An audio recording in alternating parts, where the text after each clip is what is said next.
Good evening, Lisa. Good evening, Andrew. We haven't done Blake 7 this week, have we? We will be doing it. We're going to do it at the weekend. We apologise. Yes, it's been a hectic week. We will get around to it. Mrs Slocombe, senior person. I don't know why I'm doing that with my fingers. No. Opening shot is unusual. Yes. Normally it's a wide shot. Yes, of the whole floor. But we've actually got a close-up of Lucas and Humphreys. Yes.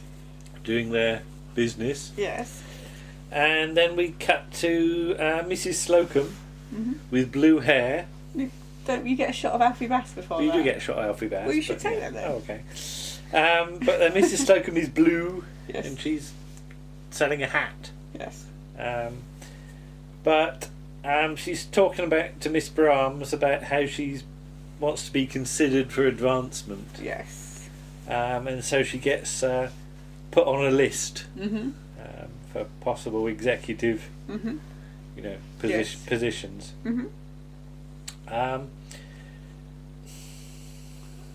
Miss Brahms. You can't read your writing, No, can you? I wrote this in a hurry. Miss Brahms wonders whether if she was to replace Mrs Slocombe, Could she replace her? would she live long enough to be old enough? No. Well, because Mrs Slocombe says that they probably choose somebody of my age. Yeah. And Miss Brahms says, well, I'm not sure I'll live that long. Yeah. Gordon Kay has come in for a plastic raincoat. Yes, and he's Scottish. And He's sort of not very Scottish. He's not very Scottish. Yeah, but I mean, he's doing an accent. I can't do Scottish, but to be honest, his isn't Neither much can better. he, no. But yeah, he sort of tries on a black plastic Mac, and he goes to the full length mirror and he starts doing sort of flashing at it. That doesn't probably it? works better if you're standing up. That works better if I was wearing a raincoat and nothing else. But yeah, we're not. Don't see anyone who wants to see that. We're not that desperate yet. But he complains that the plastic Mac Rose too much. Excuse me, just one moment. What's the matter? Rose can't get through the door. There you go, Rose. A head wouldn't You're fit saying through. that the cat is too wide to get A through head the door? wouldn't fit through, so therefore the rest of it wouldn't fit through. She did go and have some food, so Sorry about maybe that. she's wider. But he complains that the black plastic Mac is a little too noisy. Mr Humphreys says they've never had that complaint before. No. But then he goes for something in gabardine. What is gabardine? It's a material, isn't it? It's I think it's a waterproof material. I'm not entirely sure, to be honest. But apparently gabardine is quieter. More expensive, probably, as well. Probably. It turns out, though, he's a photographer for a magazine, and he's got a camera in his sporran with a remote control. So it's sort of paparazzi, isn't it? Yes, he paps people. Say that again. Paps people. That's what they call it. Papping. Paps. Ever heard of the Paps of Jura? That's Scottish. Is it still whiskey? No. Okay. Do with boobies. Oh, right, okay. Hills that look like boobies. Oh, right, okay. Yeah. Yes, carry on. Right. Okay. But yeah, his sporran sort of lifts up, and there's a camera inside that flashes. What was it? He's called Candid Cameron. His friends call him Candid Cameron. Yeah. Yes. But if he gets this new coat, he could be called Gabardine Angus. Yes. Deary me. Captain Peacock wants to know what's going on. Yes. And Mr Humphreys says that his gentleman's practising his exposure. And Captain Peacock says that his friends should do this in their own time. Yeah. He and his friend, Mr. Humphreys. Cut to Mr Rumbold, Yes. who's got the nurse in because he's feeling poorly. Yes. Yes. And they reckon he's got food poisoning, which could come from the rissoles he's had. In the canteen. Yeah. The rissoles used to be the shepherd's pie, and before that they were the Lancashire hot pot. Yes. And then Mr Rumbold says they were fish rissoles. Yeah, and that was the cod or For something. Monday, yeah. But yeah, Mr Rumbold is taken queer. Miss Humphreys wonders if there's anything he can do to help. Yes. But yeah, so with all the suspicion falling on the rissoles, what was it? They're going to have a treat him like Nelson and have a brass rissole put where he fell. Yes. Bit silly. And a replacement would have to be authorised by young Mr Grace. And Captain... What are you grinning at? I've got a bit of a lisp still, sorry. I've got a lisp. I bit my tongue yesterday. Shut up. Stop drawing attention to my lisp. I bit my tongue and something swelled up, didn't it? Yes. Mr Rumbold is He's taken drawn away. in on a trolley, isn't it? And he on has a stretcher. to name his successor, doesn't he? So he sort of leans up and starts to point at various people. So, what is it? Lucas! Mr Lucas gets excited. Can you imagine Mr Lucas taking over from Mr. He would Mr be a Rumbold? disaster. No. And then he points at Mr Arms's legs, Yes. or so she says. But yeah, young Mr Grace says that the man's a fool for ordering the rissoles. Yeah, there's a bank holiday coming up, and it's young Mr Grace's secretary wants to have it off or something. Oh yeah, are you going to have it off? Are you going to have it off? Says. And he says it's a bit soon after lunch. The image that puts in my head is just horrible, really. Very isn't disturbing, yes. But yeah, Mr Rumbold's going to be off for a couple of weeks at least. I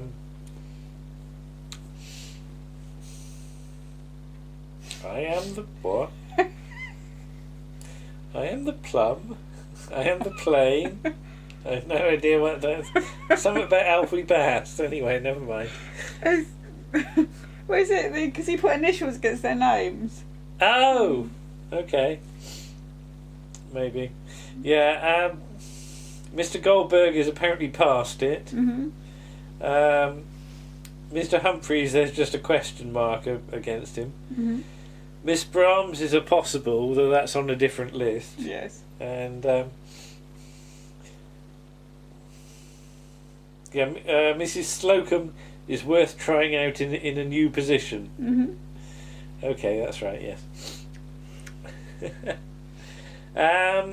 So, but if Mrs Slocombe takes over, then they're going to have to advertise for a position, for her old position.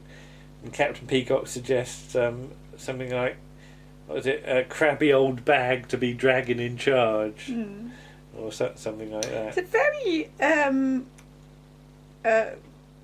it's not a nice episode, this one. Everybody's quite mean to each other again. In some ways, this is almost a rewrite of the Mr Granger one. Of where Mr Granger takes over, isn't it? Though it does go down a slightly different different route. Yeah. But yeah, I find it very ill-tempered and not really. There are funny bits. Yeah. But it's not the funniest. Anyway. But yeah, Mrs Slocombe is to take over. Miss Brahms is doing well. Yes. Straight away, she's got executive frills. She has. She's got supervisor frills. And Mrs Slocombe doesn't come in till 9:30 a.m. I like the fact she comes out of the lift and she gets applause for wearing a new costume. Yes, for wearing a suit. It's a suit with a sort of, what is it, a sort of capey thing, isn't it? What is it? Yeah, or like a raincoat kind of thing. Yeah. I was paying much attention to that. And she's got a sort of a pussy A what? bow blouse on. I wonder what you're going to say. And she's changed her hair. It's got orangey copper, hasn't it? Yes. Mr Lucas is immediately cheeky. Yes. But Mr Humphreys starts to sort of crawl straight away, doesn't he? I like to think he's being friendly. Yeah, because he's got flowers and stuff like that. Nobody has answered the advert for a replacement for Mrs Slocombe because of the ridiculously low wages she's going to have. What is it? Alfie Bass says that it's a sort of sucking up to teacher that Mr Humphreys is doing. Though he always likes having friends in high places. Yes. And there's what was it? He went on a climbing holiday with a steeplejack. Is the suggestion, but he actually went on a potholing thing with a lumberjack. Mm-hmm. Okay, fine. In Mrs Slocombe's new office, which is exactly the same as... Well, it's just Mr Rumbold's office. Mr Rumbold's office. But it's exactly the same as young Mr Grace's office as well. Did you notice? Because I assume Mr Grace was in Mr Rumbold's office. Oh, right. Oh, okay. They've just used one office there. Yeah. Right, okay. Rather than strike a new set. Okay. There's an electric kettle in the drawer, and a key for the executive Kazi. She gets to get that from. Yeah, but she's got to get. Carstairs, isn't it? But she's also got some meringues as well left by Mr Rumbold. Mr Rumbold. If these meringues have got cream in, you wouldn't touch them because they've been in that drawer for goodness knows how long. Yeah. This may be a plot point later on. Yes. Okay. Can't read any of that. She goes to sit down. Yeah. And she asks Mr Harmon to take a picture. Mr. Harmon, who's just like jack of all trades. Again. He's showing her into the office. Yeah. Why is he doing this? I don't know. Because it gives him something to do. After English, something to do. And she goes to sit down, and there's a whoopee cushion that has been placed on her seat by Mr. Lucas. And she's going to sort of tell him off for being naughty. She picks up the phone. Now, I don't know how the hell this works. Yeah. She picks up the phone and a load of water comes out of it. It squirts water out.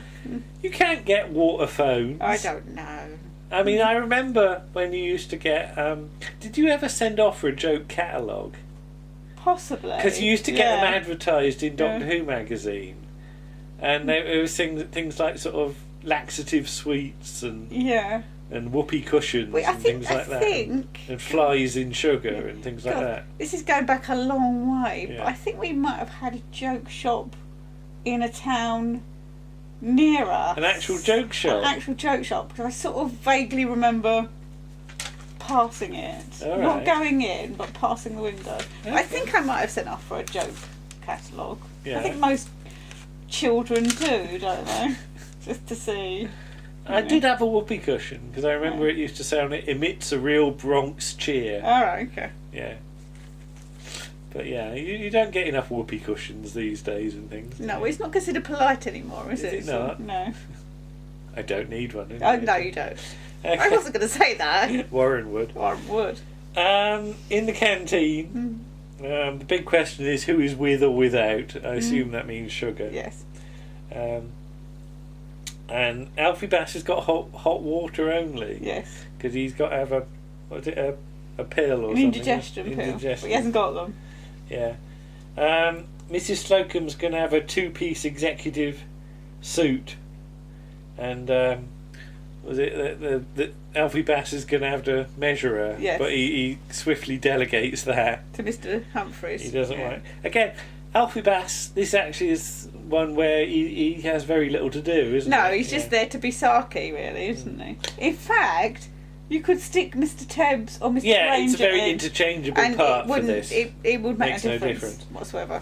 Young Mr Grace comes in with Mrs Slocombe, and they're sort of having a chat, and young Mr Grace admits he likes the bird who does the Turkish Delight adverts. Yes. Okay. He does actually say you've all done very well, although he nearly falls over again. What was it? Now, Mrs Slocombe is being sort of not very well treated at this point. No. By a former colleague. Is it jealousy, do you think? I think it is, yes. Yeah. Because she asks for the sugar. And it just gets handed in a sort of very thumpy manner, doesn't it? As though, bonk, there you are. At least they actually give her the sugar. When Mr Granger's, they don't even give them the sugar, they use it all up. But it's 1:59 p.m. Well, that's true, actually. There's a whole sugar routine with Mr Granger. I'm not being sent to Coventry, or I see that I am. But yeah, it's 1:59 p.m. and of course everybody's due back to the department. Yes. So Mrs Slocombe then goes back to her office and she starts stuffing her face with meringues. There's no phone calls for her. No. And she really sort of makes the impression that there's very little for her to do, isn't it? Yes. You wonder what Mister Rumbold actually does all day. Very little, I think. And there's a little bit of a comment here, I think.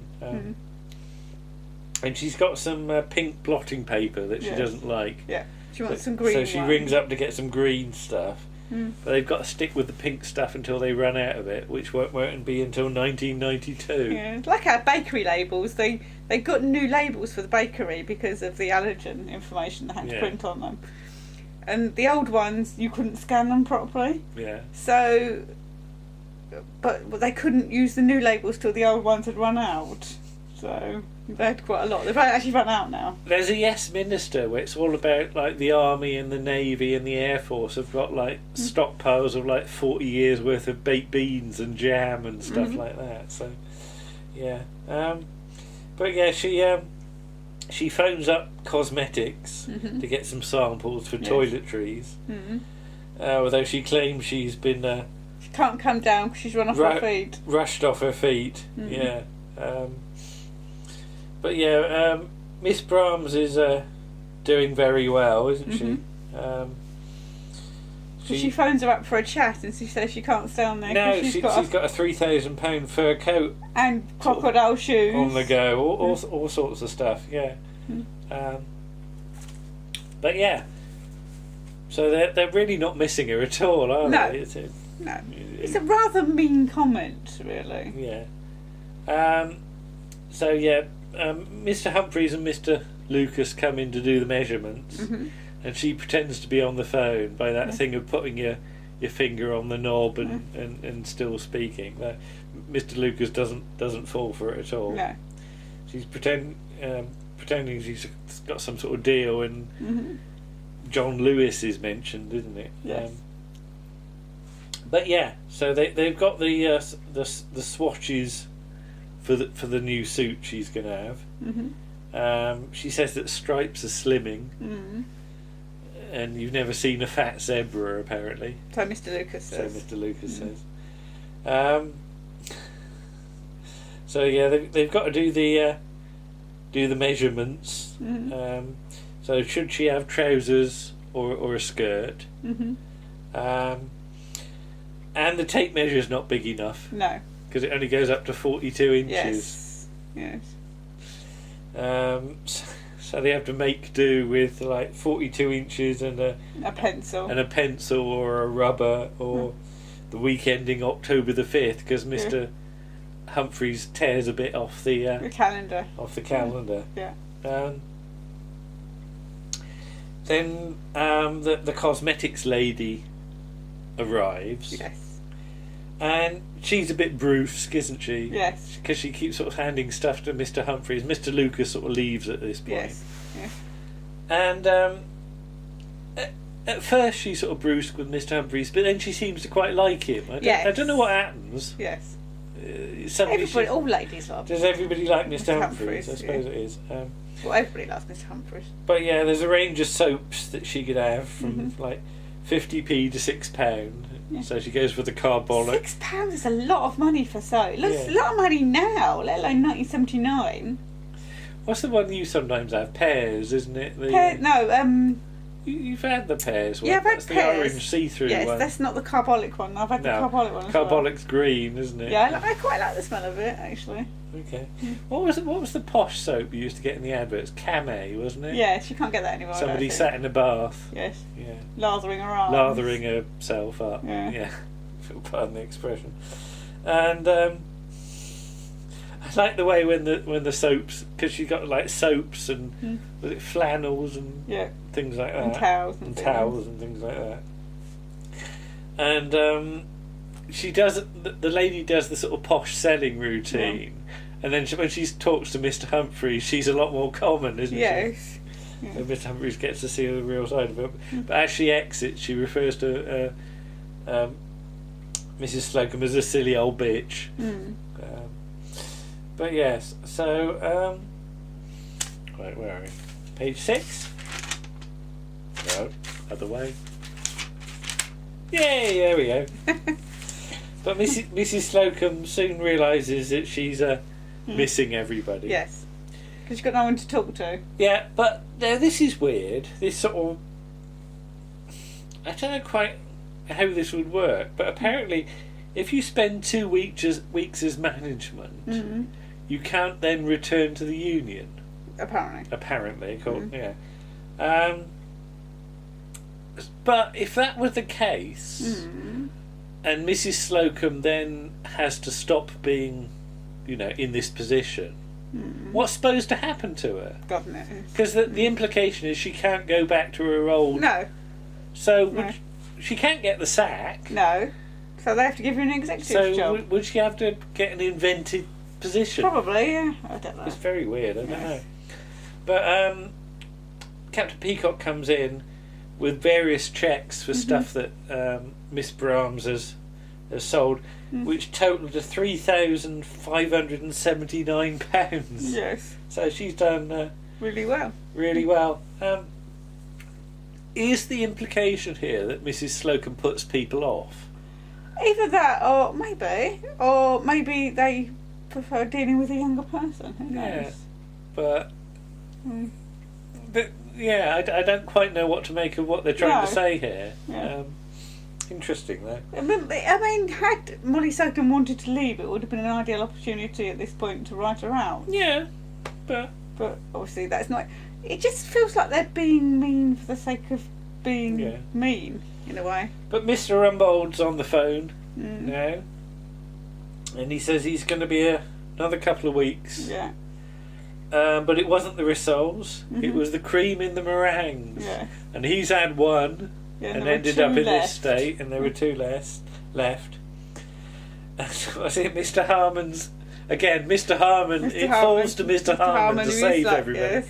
He's got to put on rubber gloves and put them in a plastic bag. And put them in the furnace. And put them in the furnace. It does sound a little over the top. Yes. As though they're some sort of... biological hazard. Biological or radioactive hazard. Yes. We put radioactive stuff in a furnace. Well, I know, but... that wouldn't do it any good at all. Yeah. But guess what? Mrs Slocombe is wheeled out on a trolley. Yes. And I think the implication is that she's not as ill as she's making out. Really? In some ways. Oh, so that she can have a week off or 2 and then go back to her old position. Job. Yes. Yeah. Oh, because there is a line from Mr Humphreys: "Don't get better before Mr Rumbold does." Oh, that's true. But yeah, she sort of starts to say "Lou, Lou," and Mr Lucas gets excited again. But no, she wants the Lou. Yes. And that's the end of it. I know what you mean. That that everybody sort of doesn't, support her, do they? They don't support her. They're not pleased for her. I mean, I can understand Captain Peacock in a way. Yeah. But, everybody else, well, apart from Mr Humphreys. Yeah. So, yeah, it just doesn't feel like the same sort of programme in some ways. Okay. It feels like a manufactured sort of hostility. Yeah. Really. All right. Okay. Interesting. I mean, I sort of know what you mean a bit. And it is the one we've watched. One of the ones we've watched least, I think. Is it? Yeah. I suppose I don't really. And I guess it's that familiarity feeling that we've sort of been here a bit before, isn't it? So you've crossed out Mr Granger and Mrs Slocombe in and sort of done variations on the theme. So maybe it's not the strongest one of this season. To be honest, it feels like they've run out of ideas a little bit, so they've reused an old script. Yeah. As you said, just crossing names out and changing the situation slightly. Possibly. Oh, Martha's here. Hello, Mama. Martha, are you going to speak? No. Okay. Well, we'll say good night. Except you'll probably see this in the morning. You probably will. And we'll see you again for the next episode. Yes, which is the hero. Bye-bye then. Bye.